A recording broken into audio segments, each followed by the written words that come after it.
Yo, what's going on guys? It's Rest. In this video, I want to go over my Chaos level 35 Skeep-Zerker build. If you remember, the Skeep-Zerker is one of the first builds I ever made when this game launched. So I wanted to update it and make it as strong as it can possibly be on Chaos 35. And I think I did that very well. This build is extremely strong. It can destroy pretty much everything in the game as you see from the clips. It is very good for both mobbing and bossing. And like I said, it can get you through literally everything in the game. This build is a combination of spellshot and berserker, and is heavily focused on frost damage and reproccing your action skill as much as possible. And once you understand the build and get all that going, you're going to be able to do everything you see in these clips. Now, if you guys would like to try this build out, my builds are always located in my Discord channel. The link for the Discord is in the description. And if you download the build, enjoyed the video, find it helpful in any way, consider subscribing, dropping a like, and turn those notifications on. It really helps me out. I'm on the road to 20,000 subs, and I would truly appreciate it. But with all that out the way, let's jump right into how this build is going to work. All right, so starting off with the build, the first thing we're going to talk about is the hero stats, because that seems to always be the most asked question.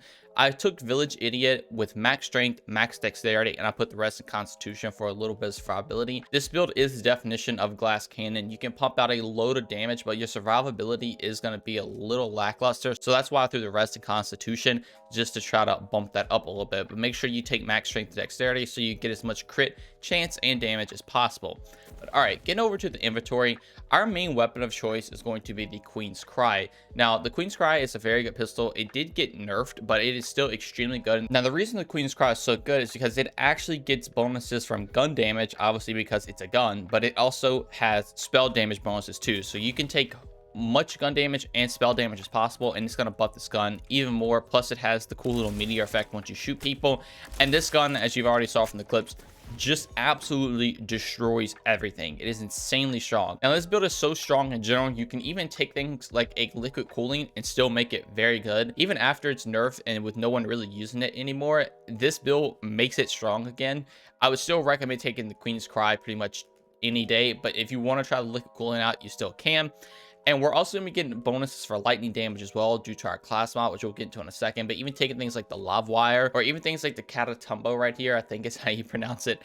This could also be very, very good for the build. And then finally, I'm going to be taking a Twisted Delusion. So whenever we shoot an enemy with this rocket, we're actually going to soak them, which makes our frost and lightning damage increase. And that is also another reason why you can run things like lightning weapons, because we also have our debuff weapon here that can apply soak alongside our class mod. But the main thing is going to be frost damage. I would 100% recommend taking a Queen's Cry. Now, you can use any frost weapon, so I like running things like this Nightshade. This thing can straight up shred enemies as well, and even things like this Torg launcher right here with times 18 pellets. This thing can pretty much one or two shot people once you apply all the stickies to them, which is very, very good. The enchantments in these two aren't the greatest, because the main enchantment you're going to want to look for your weapons is on action skill start, increase damage dealt by 20% for 20 seconds. Like I said in the beginning, we're going to be trying to reproc our action skill as much as possible, so we're always going to have this 20% more damage on all our weapons, which is very, very good. Again, mainly focused on the Queen's Cry though. But now getting into the gear, we will talk about the class mods, since I've been talking about it a little bit. This is the new class mod. Basically, whenever you hit a critical hit, you have a 25% chance to do a water nova, and it's going to soak enemies that the water nova hits. The duration of all soaked effects is increased by 76%, and again, all soaked enemies are going to take more damage from lightning and frost. So the rocket launcher is basically, if a target's far away, you need to debuff enemy that's, you know, again, just far away. You can kind of shoot the rocket at them. You can also try to crit from far away too. This is just kind of easier if you don't want to have to guarantee the crit, but pretty much at all times you can just use this and you don't really ever have to use the rocket. The class mod is basically the main thing, but this is some backup. Now, as you see, this is giving spell shot and berserker power. It's all damage dealt, gun critical hit chance, and gun damage. Very, very strong. But the main thing is that we're getting +1 in high threat count. That is going to increase our spell damage by a lot with this build. And we're also getting 4 points in just warming up, which is going to make our fire rate even better for the Queen's Cry. So overall, this is just a god roll armor piece or class mod, and it really, really makes this build shine. Now, for our shield or ward, we're going to be running a Cursed Whip. Basically, this just makes it when your ward is depleted, you're going to get 100% increased damage and 17% damage reduction plus 10% more fire rate. Obviously, all the stats are very, very good. And when you pair that with something like Glass Cannon, so your ward will never recharge, it's going to be very, very good. You're going to have a bunch of damage bonuses and a little bit of fire rate. Now, for our rings, I'm going to be running gun damage rings. You could run spell damage rings if you want to, because spell damage is obviously going to be good for the Queen's Cry. Plus, if you take magic bullets, it's also going to convert some of that spell damage to gun damage, but I'm just running pure gun damage. I do have the one where when you deal damage to bosses, it increases effects by 100%, and this one's giving 62.5 pistol critical hit damage, alongside this one giving some axe skill cooling rate, axe skill duration, and pistol critical hit damage, which is very, very good. We're going to be trying to hit crits a lot with our pistol, so getting that damage bonus is going to be nice, alongside the action skill bonus as well, because we want to pop our action skill as much as possible. Now for our amulet, we're going to be running the Thurge, I think is how it's pronounced, but this is giving you more frost damage and spell shot power. Again, we're trying to really focus on frost damage a lot with this build. Plus, we're getting 30.3% of all damage dealt. And the main thing is whenever you cast a spell, you're actually going to reduce your action skill by 20%. And when your action skill is on cooldown, spell damage is increased by 30%. So whenever you're on cooldown, you're getting even more damage. And then it's going to be very easy to get it back to reproc your enchantments. Now for the spell, we're going to be running the Buffmeister. This is just still one of the best spells in the game. You pop it, you get an insane damage increase. And obviously, we're going to be trying to take a frost one as well, because we're really going to be focused on frost damage. Then finally, for our melee weapon, we're going to be taking the Goblin Pickaxe. So whenever we just pick up money on the ground, we're getting more actual cooling rate. You get 6% for 5 seconds and can stack up to 5 times. You're going to be picking up money pretty much all the time. So this is just going to be 30% more actual cooling rate, which is very, very good, because again, you want to get it back as much as possible. Now, if you've seen all the enchants, again, on our weapons, we're taking our Axial Start, increases damage dealt by 20%. And then on our melee weapon, we have on Axial Start, increase spell damage by 40%. Then on our shield or ward, we have on Axial Start, increase gun damage by 40%. Then finally on our spell, on spell cast, increase damage dealt by 15% for 10 seconds. So now the Buffmeister obviously is just giving you damage itself because of the spell, but now the enchantment is also giving you additional 15%, which is good. Then we're getting more gun damage and spell damage increases, which again plays into the Queen's Cry. And then this is just 20% damage dealt again, which is very, very good. So you're kind of buffing everything and getting bonuses into everything you can get. It's just going to make the Queen's Cry do an insane amount of damage. Now getting into the skills, I've already talked about magic bullets, but again, this is the skill that converts 45% of your gun damage to spell damage. Again, it's just even more damage to the Queen's Cry, because Queen's Cry can do both versions of that damage. 5 points of prestidigitation, so we can get more reload speed, which is going to be very, very good for keeping our spell weaving stacks up. And speaking of spell weaving stacks, I do also have a Masterwork Cambo. This is just a very fast reloading gun that you can use to get your spell weaving stacks up. And if you don't know how spell weaving works, essentially whenever you cast a spell or reload, you're going to get a stack of spell weaving, which is going to give you 10% more spell damage for 10 seconds, and it can stack up to 5 times. Since we have high threat count, it'll be an additional +6, since we have an additional point in high threat count. So that means we're going to have 11 stacks of spell weaving, which means 110% spell damage. And this is going to be even increased even more with our spell shot power, because you get 85% spell damage per spell weaving stack. So as you see, we're going to have an insane amount of spell damage, which is in return giving you a lot of gun damage.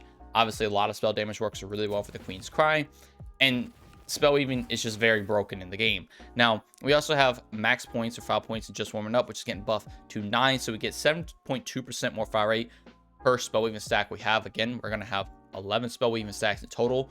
So that's a crazy amount of fire rate. Then also just have 1.5 time mana to get down below, but this does give a little bit more axial cooling rate. Now we have Glass Cannon, which I already talked about, so we can never regenerate our ward. Plus we're getting additional spell damage. And I haven't said anything about the axe skill, but if it wasn't a given, we're taking Polymorph, so we can, you know, turn the enemy into a Skeep and easily reproc axe skill over and over again, which is good. Plus we also get spell weaving stacks of Polymorph as well. Now, high threat count, again, we've already been over this a lot, but we have 5 points in a Imbue weapon. So whenever we cast a spell, 10% of that damage is actually going to be given to our weapon. So Buffmeister already does this, but this is just getting an additional 10% more damage, which is nice. Now we are going to be taking 3 points in Double Knot. This is a skill that recently got changed. So when the Fatemaker scores a critical hit with a spell, she deals bonus gun damage of her gun's element. So whenever, like it says, you score a critical hit with your spell, you just do insane amount of damage. The amount of damage this spell gives off is just ridiculous, and especially with something like the Queen's Cry that actually can take benefits from something like this, it just melts everything. This skill is crazy strong. You need to put 3 points in this after the change. It is going to completely change the way you can play this build. Now, we also have 1 point in 1 slot, 1 kill, so we get 4% more gun damage per stack of spell weaving. Again, we have 11 stacks of spell weaving, so that's 44% more damage, which is just insane compared with all the spell damage and gun damage, since all of it is going to the Queen's Cry, which I feel like I've said a million times in this video, but I just want to hammer in that point. But then finally, we have Sever the Threat. So whenever we get a critical hit with a weapon, all our spell cooldowns can be reset. It has a 15% chance it's on a 5-second cooldown. So with our Buffmeister, this is on a 9.6-second duration. So obviously you can constantly have this up if that 15% chance is proccing for you. And at some points you could just never have a cooldown of Buffmeister. You could just always pop it over and over again. And since Queen's Cry does shoot out a lot of projectiles very fast, it is easy to hit crits, which is inherently giving you a lot of chances to reproc Sever the Thread. And you're going to be able to reproc your spell over and over again, which if you remember is going to actually give your Axe Skull back as well with our amulet. Now, in Berserker, we're going to be taking 5 points in Ancestral Frost just to get 20% more frost damage. Very, very good. Then we're going to be taking 3 points in Icebreaker. So we're going to do increased damage to enemies that are slowed or basically froze. We get up to 30% more damage to frozen enemies, which is insanely strong. We're always going to be slowing enemies. So between slowing or just putting, frost on them in general and the soaked effect, is just buffing your frost damage by a lot. Now we also have Cold Snap, so our movement speed is increased and our frost efficiency is increased, and while enraged this is doubled, which is very, very good. We're going to be able to freeze people even faster, which is in return going to give you more damage with Icebreaker. Then also have 1 point in unarmored defense. Since we aren't going to have a ward anyway, it doesn't matter if this is going to reserve some of our ward, and we're going to get 150% more maximum health, which is nice for survivability. Then we have Blood Frenzy, 3 points in it. So whenever we kill an enemy, we're going to add 3 seconds to our rage timer and we restore 9% maximum health, which is also okay for survivability. But the main thing is that 3 seconds increase in rage timer. And if you don't know what enrage is, basically whenever you activate a action skill with a Berserker, you get enraged, and this is going to give you bonus frost damage. As you see on the stat card, it says 10%, but again, if you have Berserker power, it is actually going to buff that enraged damage to 22.7%. increased frost damage, and it lasts 15 seconds. So obviously if you keep getting kills, just add 3 seconds to it, you can have pretty much infinite uptime with this, since you're always going to be popping your action skill as well.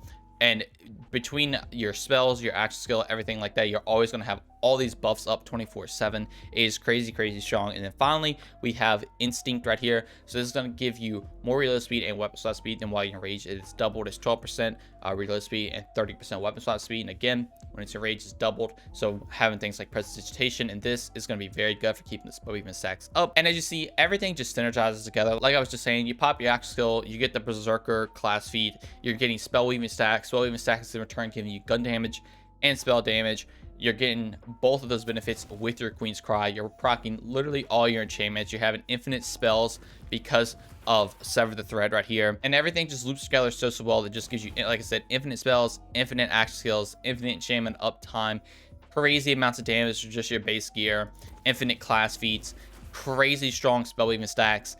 And this build just overall just is crazy. It's one of the best builds in the entire game. That's going to do it pretty much for the updated Skeep-Zerker build. I hope you guys did enjoy this and hope you understand how everything synergizes. Like I said, it is by far one of the best builds in the game. It can literally do anything you want it to do. It is very, very fun as well. You have insane amount of fire rate, reload speed, damage, everything coming from everywhere. The only thing is the survivability is a little weak and you are a glass cannon with the build, but if you're okay with that playstyle, you're going to absolutely love this build. And again, if you want to try it out, all my builds are located in my Discord channel. Now, if you do try it out, be sure to let me know how you like it in the comments or if you changed anything up. And if you did make it this far in the video, be sure to comment I made it. I try to leave a heart on every single one of those comments, and I also read every single comment you guys post. I may just not have time to respond to them all. So if you guys would like to mention anything, be sure to drop a comment below as well. But anyway, that is what it all from me. Thank you all so much for watching, and I will see you in the next one. Peace.